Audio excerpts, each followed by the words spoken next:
సహాయనగరం తలుపులు లేని గ్రామం. దూర తీరాల నుండి వచ్చిన ఎలారా సహాయనగరం అనే వింత గ్రామానికి చేరుకుంది. అక్కడ ప్రతీదీ తలకిందులుగా అనిపించింది. సంతలో రైతులు తమ కూరగాయలను, దుకాణదారులు తమ బట్టలను, చేతివృత్తులవారు తమ వస్తువులను పరుచుకున్నారు.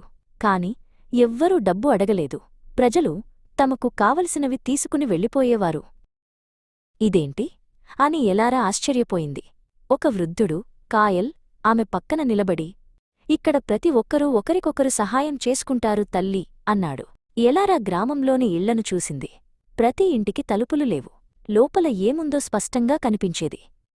అయినా ఎవ్వరూ దొంగతనం చేయలేదు. తలుపులు లేవా, దొంగలు లేరా? ఎలారా అడిగింది.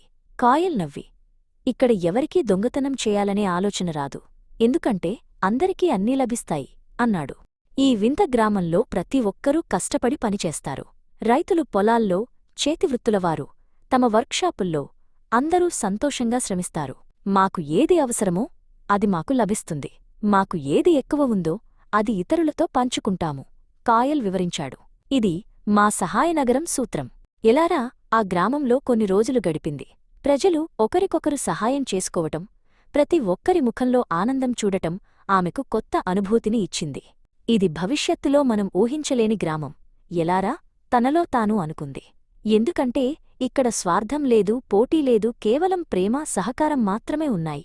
ఎలారా సహాయనగరం నుండి తిరిగి ప్రయాణం మొదలుపెట్టింది.